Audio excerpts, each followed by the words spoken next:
Hi, I'm Arlene Mitchell, and I am the Executive Director of the Global Child Nutrition Foundation, also known as GCNF. I'm here to talk about a new GCNF report called School Meal Programs Around the World. In 2018 and 19, working with other leading organizations and experts in the field, GCNF designed and implemented a global survey of school meal programs. The survey was funded in part by the U.S. Department of Agriculture, and it was designed to fill a void of information. School meal programs have been around for a long time, at least decades in most countries, and in some countries even longer. In fact, Uruguay last year celebrated 100 years of its school meal program. But the programs have not been accounted for in a comparable, standardized timeframe way so that they can be compared. The lack of an up-to-date database has made it very difficult to compare programs, identify and share successes and challenges, and to understand trends, needs, and opportunities. So our survey addressed governments, and we asked each government to describe any large-scale school feeding program that was active in their country at the time of the survey. We received replies from 103 countries, 85 of which said that they had large-scale school meal programs and gave us comprehensive data about those programs. For each country that replied, we prepared a country report that summarized the highlights in 3 or 4 pages in a standard way so that you can compare from country to country. Or you can just look at one country and understand in a simple way what their program consists of. The country reports and our full global survey report are available on our website if you go to survey.gcnf.org. We've invited 2 guests today to join us to discuss the report, School Meal Programs Around the World, and the highlights that we pulled from that report. It's my pleasure to introduce Lawrence Haddad, the Executive Director of the Global Alliance for Improved Nutrition, better known as GAIN, and his colleague, Miriam Shindler, who is the GAIN program lead for their Better Diets for Children activities. Miriam focuses on diets of children from birth to age 10 and on food systems that support their nutrition. So I welcome both of you, and I start by asking each of you about any takeaways that you have from the report. Was there anything in particular that surprised you, for example? I'll start with Miriam. Thanks, Arlene, and I'm happy to be joining you today. I think my main takeaway from the report is it really demonstrates the potential for school meals to transform food systems. Talking about food systems is relatively new. Up until maybe 5, even 10 years ago, we talked about agriculture, we talked about nutrition, and now we talk about food systems, everything that happens within them. And talking about the role of children and adolescents in food systems is maybe 3 years old. So I was really delighted to kind of see this coming together and recognizing that children have different needs from adults, that they're vulnerable, that food systems need to cater to those needs and need to protect them. I think the report also showed that when we talk about food systems and how to make them work for children, we're not just talking about the procurement of school meals or strengthening supply chains, but we're also thinking about schools as a food environment, that it can help to influence what and how children eat. And they're also places that can help to support optimal diets for children and adolescents. I just want to add to Miriam's great comments. And Arlene, it's a pleasure to be here. And thank you to GCNF for everything you do. I guess there were 3 points that I was really surprised at. First was that no one's done this before. I kind of couldn't believe it. No one's collected this data before in a systematic manner, given that these programs have been around so long, they have so much potential to do good, and so many countries have them. It seemed amazing to me that there isn't a database on them. So big kudos for filling this really important gap. Second thing I was surprised at is how many countries took the time to actually respond. I think that's a pretty good hit rate. I mean, you've got 80-something countries making the effort to respond in detail to a pretty comprehensive survey. I think the third thing that surprised me was the the awareness of the multiple outcomes that schools can contribute to. It's not just about education. It can be learning about agriculture or about diets or about food preparation. And it's kind of not surprising, because where do people go? The people go to they either at their home, they're at school, or they're in the marketplace, or they're in the workplace. I mean, there aren't many other places where they go. So we absolutely need to maximize the potential of schools. And in this world that we are in right now, you see a convergence, especially in the food system world. You see a convergence of, we need to fix all of these problems together, and actually focusing on, as Miriam says, a food environment that is so key for young people whose minds are so open to learning, and their values are so open to shaping. This seems like an obvious underutilized platform, space, environment, whatever you want to call it, for changing the way kids think about food, right from its climate impacts to its health impacts, to its environmental impacts, to its cultural impacts, and also educating their families and the people around them. So for me, it was a timely reminder of how important schools are as places where kids learn about food. We know that school feeding programs can have multiple objectives and impacts. The survey found that most commonly, 93% of programs have education objectives, 88% have nutrition objectives, and 73% have social safety net objectives.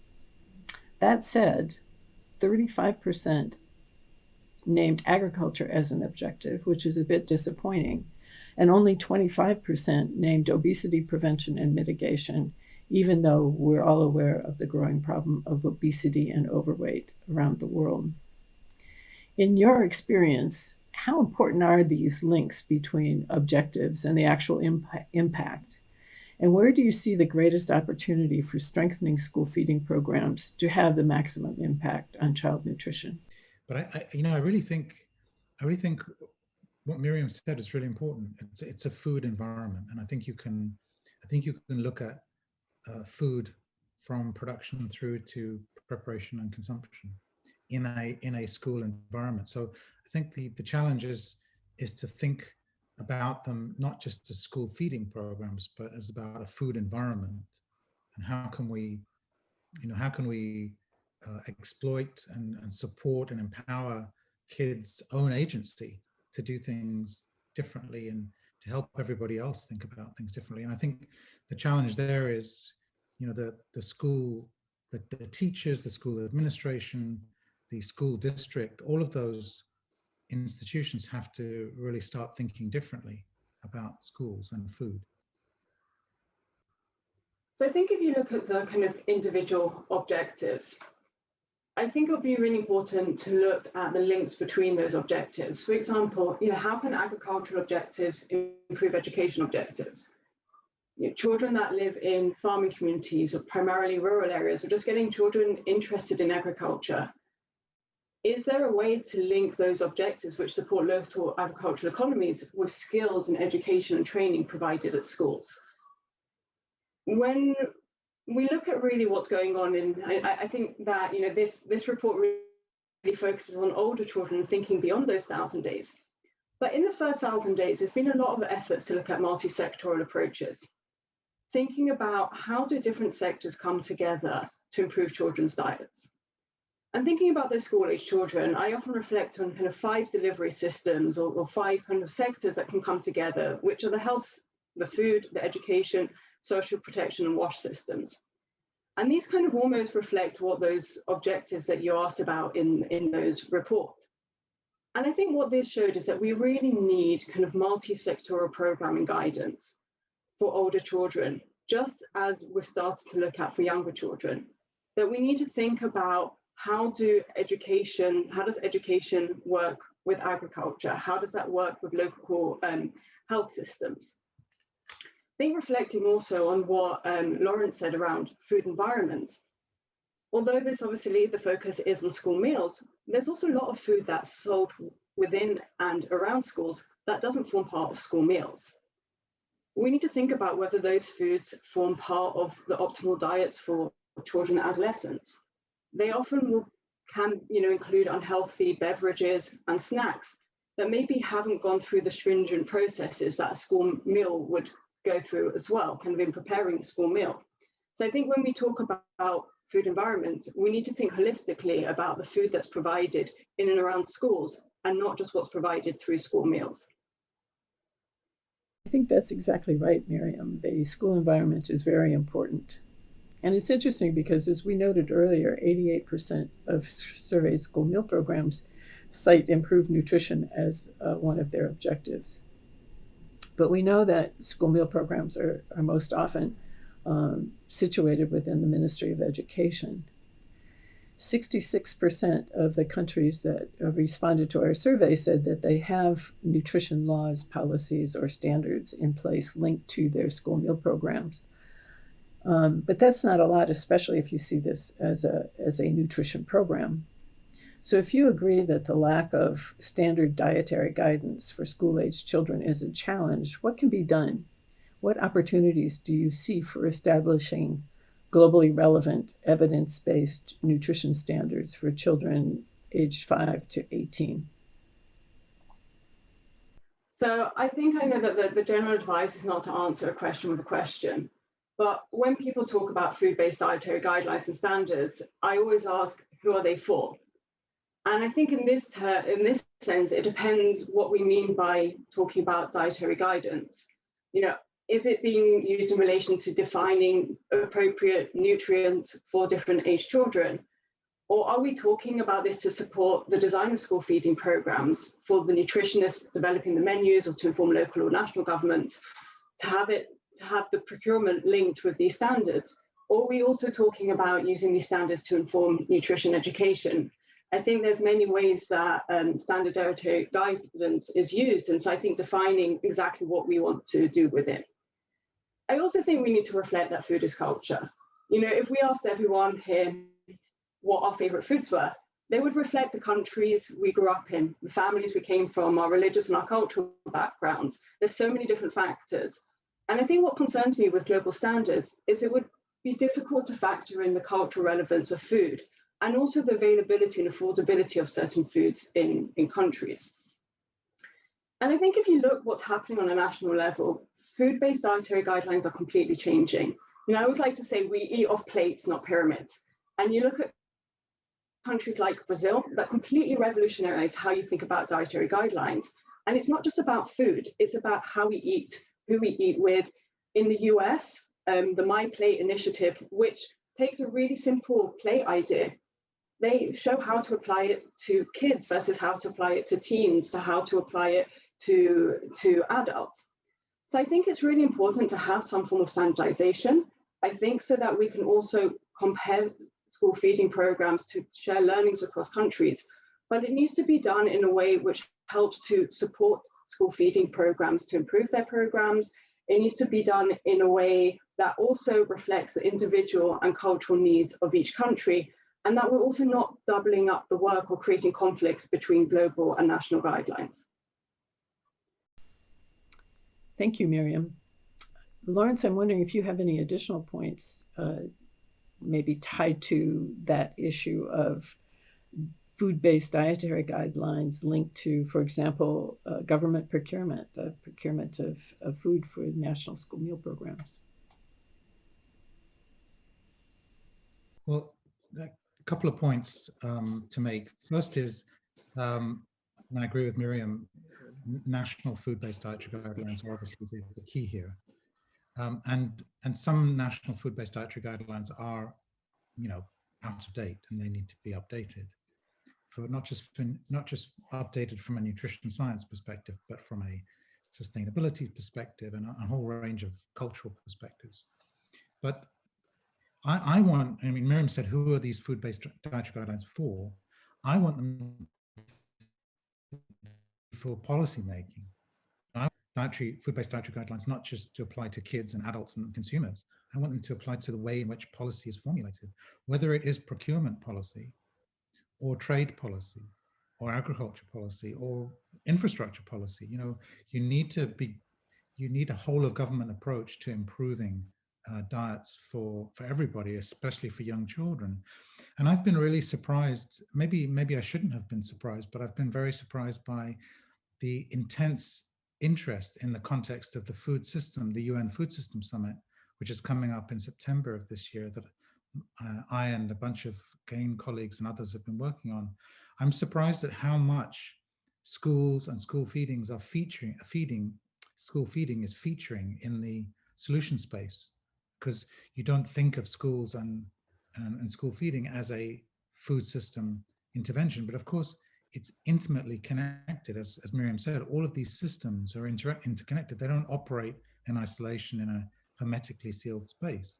And the education system and the food system are intricately linked, and they can be made more intricately linked in a positive way. So these dietary guidelines are they're for policymakers more than they are for consumers, I think. If you're telling your consumers to eat this way, but your procurement policy is completely the opposite of that, you're just not, there's something wrong with that picture. Thanks. Yes, that's precisely what we're learning from the survey. We realize that about 78% of the world's population exist in the countries that responded to the survey.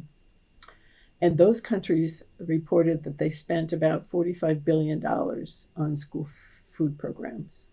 We think that that's a very low estimate, but nonetheless, $45 billion was spent, and a good chunk of that was spent locally on domestic food. We saw that 82% of the programs purchased some or all their food domestically, and that farmers were engaged in about 43% of the school meal programs that reported. We also see that leads to greater menu diversity. So more diverse food is served when the food is purchased locally. Overall, we're encouraged that there seems to be an increasing focus on the links between school feeding and food systems, even though few countries had reported that they have agricultural policies or standards in place. We wonder if you could speak a bit more to the potential impact that there is for actually building resilience in the food system, building the food system to be more nutritious, using the school food procurement as a mechanism. Miriam, we'll go to you first. Yes, I think you brought up. I think it was few countries had agricultural policy standards or laws linked to school feeding. I think it was about one third, and that compared to 2/3 of countries that had nutrition laws and policies or standards linked to school meal programs. And so I think the first thing for me is that if we really take a food systems approach, we really need to link up those agricultural nutrition policies. And this is precisely what Lawrence was talking about. If we talk about the National Food-Based Dietary Guidelines, how do they relate to the procurement policies, for example, of school feeding programs? There was significant interest from programs to purchase food domestically, and it demonstrated the potential to drive human capital development and economic growth. But that needs to be matched up then with the agricultural policies that you have linked to school feeding programs. I think, first of all, that if we think of the school feeding programs, that they're more than just food, and the report does well to drive home that message around that resilient, that more nutritious food system. Consumers are part of a food system. The food system isn't just about those that grow and transport and prepare the food, it's about consumers as well. And I think thinking about the school as a place where children and adolescents learn about good eating habits, they develop a love of food, they develop an appreciation of how to grow food. And the report shows that schools have the ability to be able to do that as well. I think the second is really that school feeding programs, they create business. They provide an opportunity to add value to business. They can help to develop domestic value chains, and they create jobs, the report showed that I think it was, I think it was around 80% of the program said that 3/4 of the people that prepare food are women. So if we really look at this, this is an opportunity to create jobs for women as well, and especially in countries where there might be low rates of employment around women. And I think this shows that, the report really focuses on those agricultural objectives. But when we talk about expanding local economies, it's not just for farmers, it's for all the actors along the food chain as well. We totally agree, Miriam. We think that school feeding actually creates a very healthy local ecosystem for economic development. So those are great points. Lawrence, I wonder if you have anything else to add? Yeah, I mean, when I learned about nutrition many years ago, I used to learn that school feeding programs are not as effective at improving nutrition outcomes as other nutrition programs are. And the sort of standard narrative was, well, school feeding programs are great to get kids into school, help them to retain kids in school, and to help them learn. So they're a good thing to do. They may not be the best nutritional thing to do, but they're a good thing to do because they enhance education outcomes. And I just think we need to begin fighting that narrative, because I think if you're a school headmaster or headmistress or head teacher, or if you're a minister of education, or you're a school district authority, you're held accountable for educational attainment, for completion rates, for dropout rates, those kinds of things. What we have to challenge, the narrative we have to challenge, is that anything else we do in school is a trade-off. And I think we can challenge that narrative, because I think kids who are engaged in a holistic way, they're interested in agriculture, they're interested in food preparation, they're interested in climate change. Those kids are the ones who are going to be learning, I think, better. I mean, I need to see some empirical studies about that, but I'm pretty sure that if these kinds of interventions that are holistic are done properly, you get all these other outcomes and you get better education outcomes. Of course, it depends how you measure the education outcomes. But so I think there's a sort of an inbuilt default narrative that is anything else you load on a teacher is going to be bad for school attainment, and therefore ministries of education don't want anything to do with it. But I think we need to challenge that narrative and say, actually, there are real synergies to be exploited here, and to get them, we just have to have a slightly different framing and some slightly different institutional arrangements. So I think that's a big challenge. I don't quite know how we're going to do that, and maybe you've got some good examples of schools that have managed to do that, or school districts. I'd be interested in that. So speaking of opportunities for school feeding programs, we know that GAIN has supported large-scale food fortification around the globe, and that school feeding has been used as a way to scale up those national fortification strategies. We also know that Harvest Plus and its partners, including GAIN, are developing and promoting more nutritious varieties of staple crops with vitamin A, iron, or zinc through a process called biofortification. We know that they're working with school meal programs in a number of countries to increase consumption of these crops among school-aged children. So our survey showed that 68% of the programs reported that they serve fortified foods, and 12% said they use biofortified foods in school menus. We think that the data might be somewhat misleading in these cases, however, because first of all, iodized salt would be included on the fortified foods list, and iodized salt is widely used. Secondly, many countries receive in-kind contributions of fortified items like a corn-soy blend. And so that may distort the number of countries that are actually using fortification as their own national strategies. We also learned from Harvest Plus that they think the estimate of 12%, the reported 12% using biofortified crops in school feeding is on the low side, because they are working with a number of governments and school feeding programs to use biofortified crops. So the question for the two of you is, how do large-scale food fortification and biofortification programs help to improve children's diets, and what role does fortification play in the school context?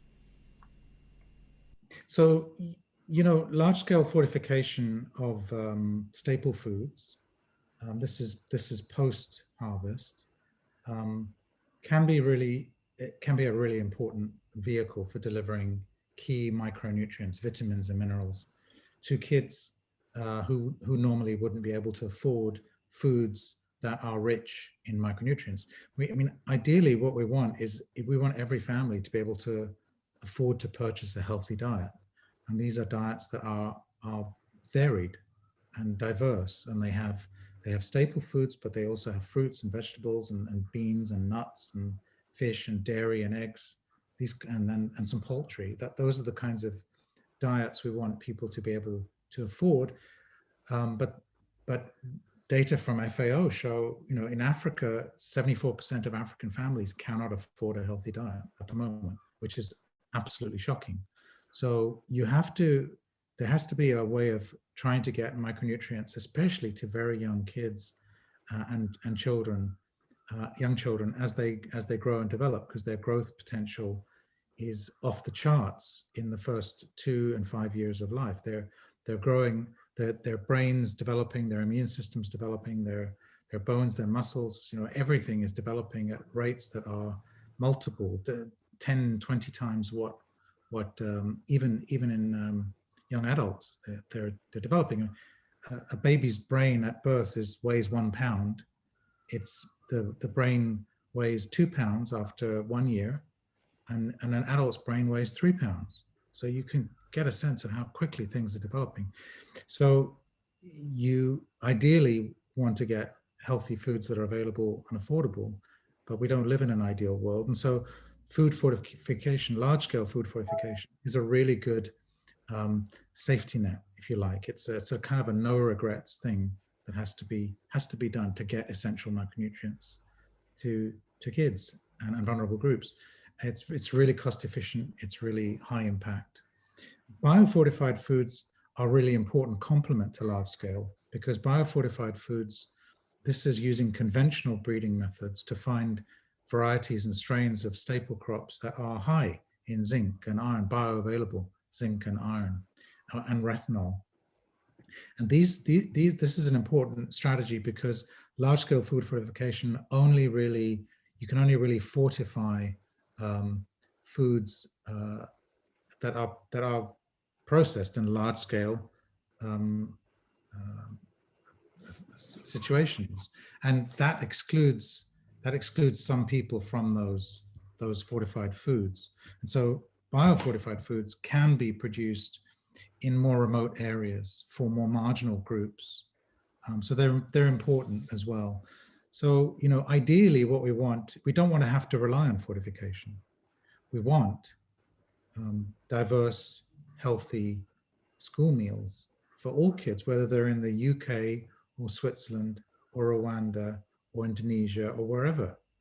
But the economics at the moment says that's not always possible. So fortified foods can be a good safety net, if you like, for micronutrients.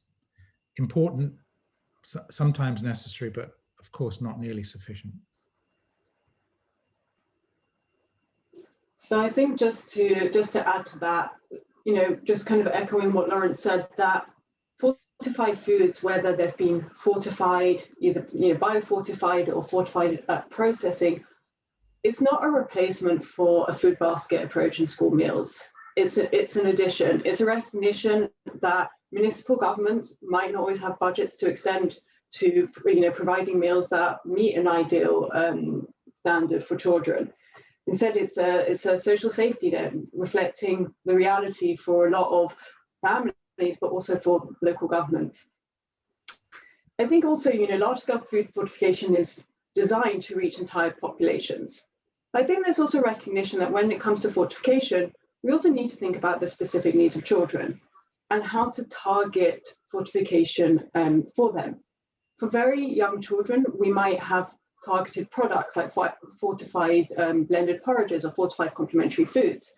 And as children get older, it's about recognizing how their food environments are changing, that they may be eating less in the household and more at school, and kind of reaching them in an environment where they are eating. And schools are really a perfect place to ensure that fortified foods are getting to kids. They also create a market for these products, and they incentivize producers to fortify. They also incentivize farmers to grow biofortified crops.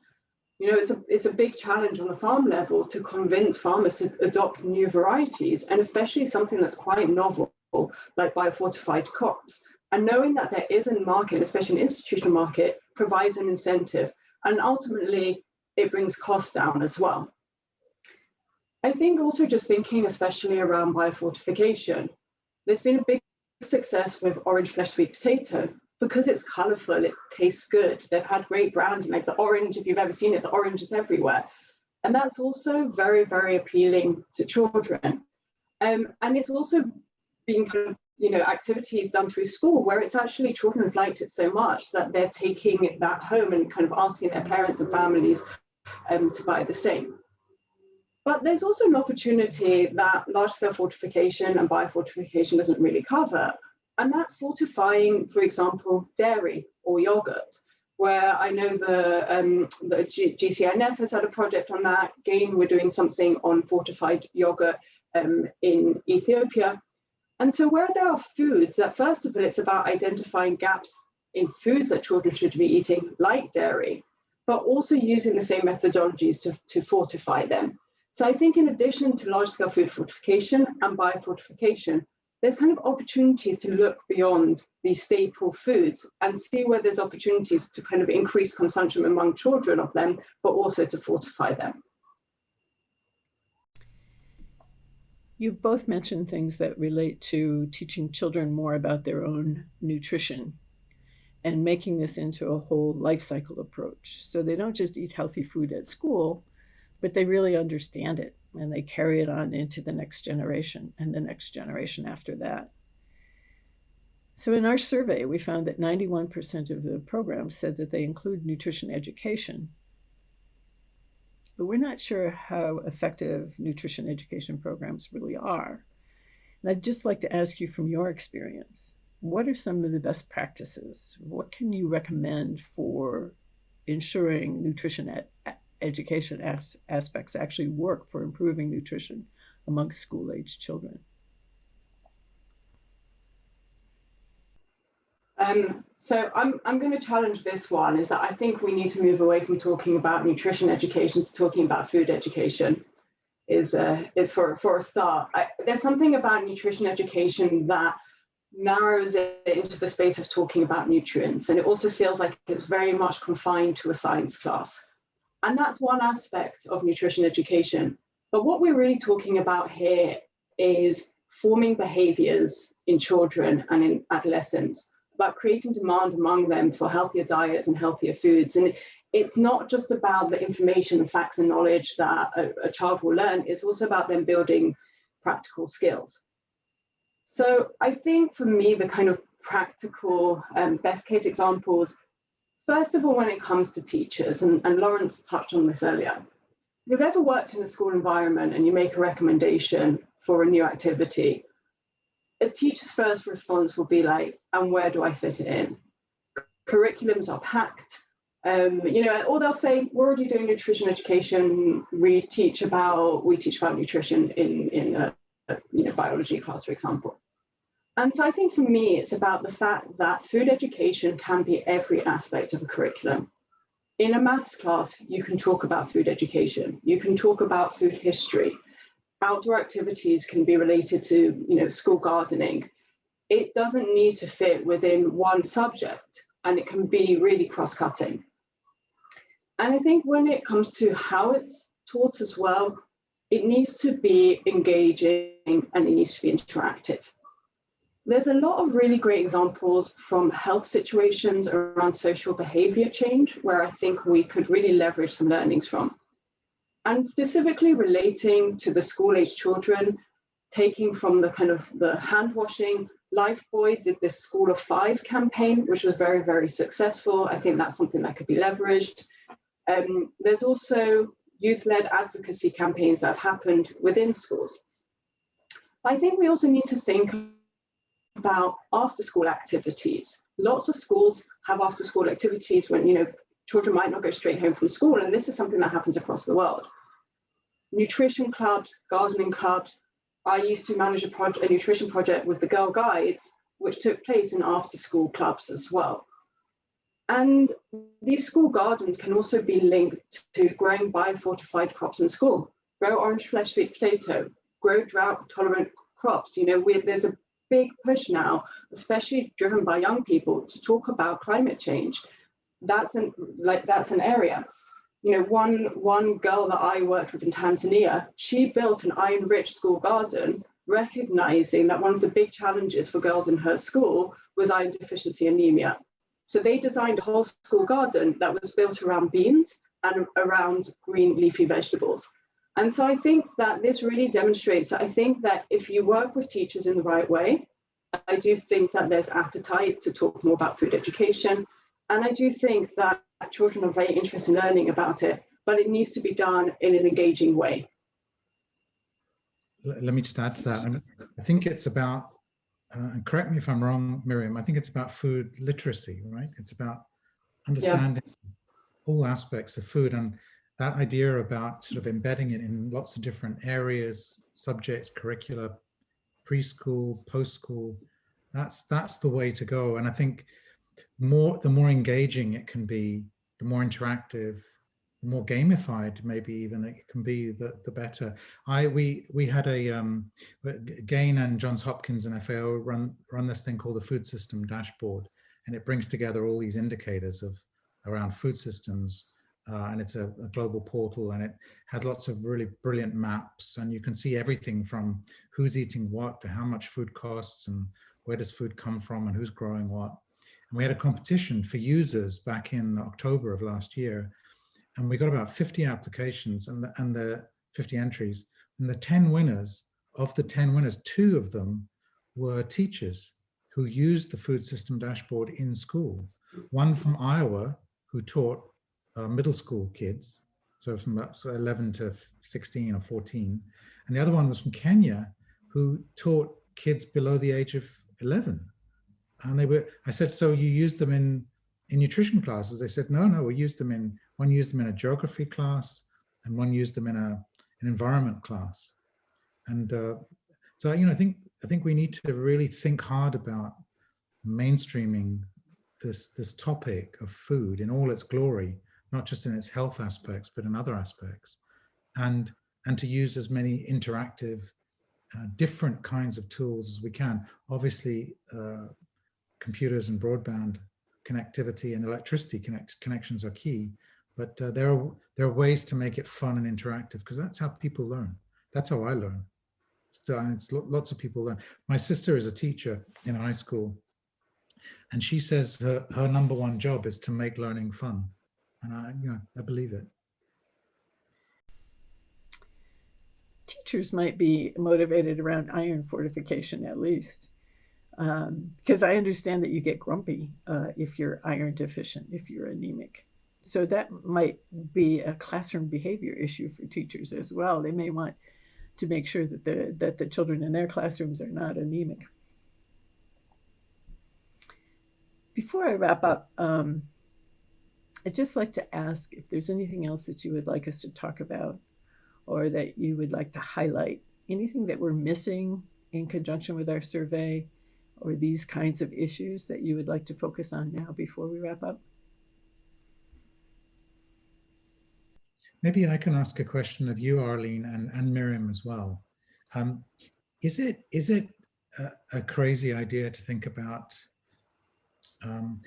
People often say to me, "What can I do to improve the food system?" And I say, "Well, if you're if you're a student, look at what your school's doing on food and nutrition.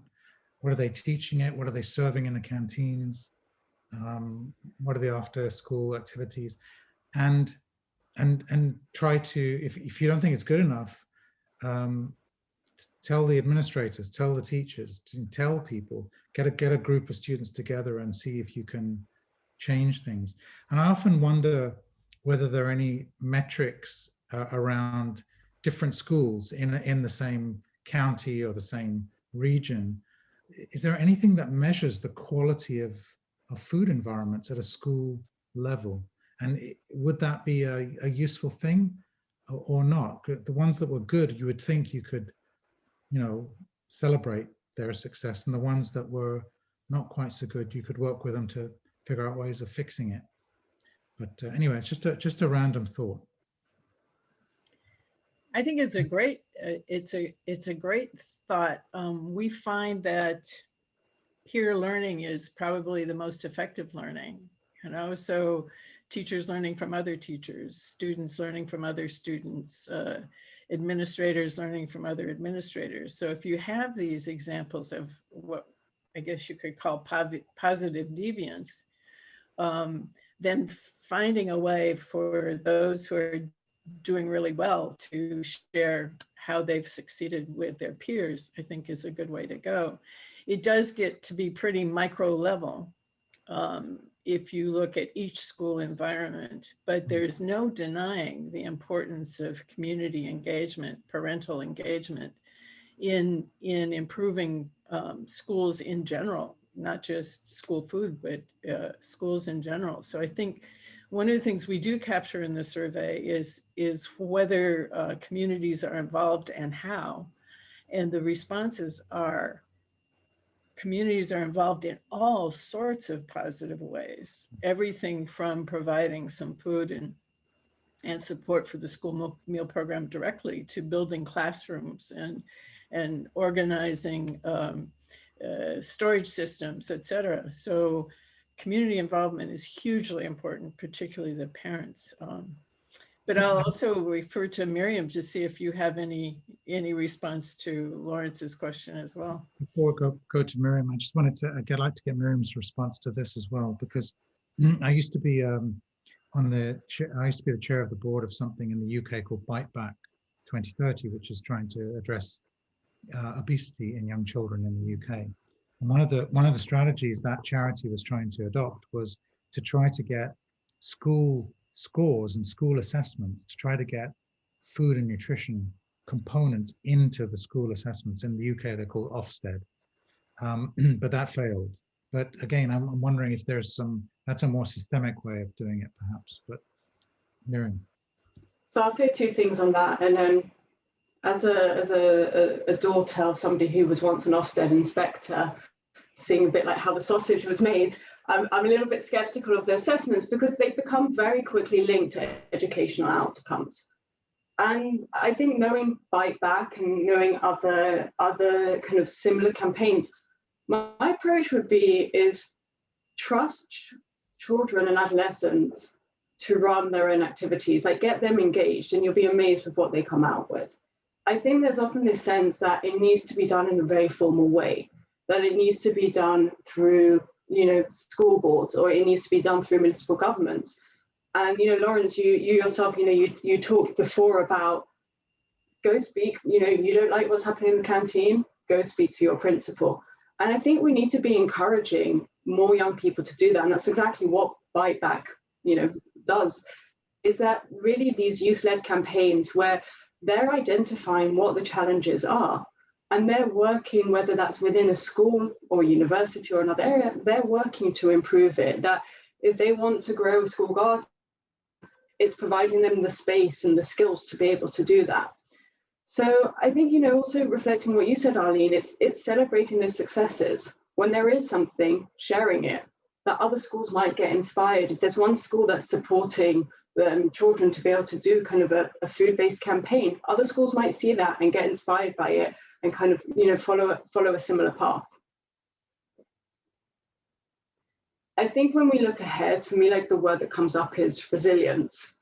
And that, this survey done now would be all about COVID-19. And, school feeding programs have had to operate in unimaginable circumstances in the last year.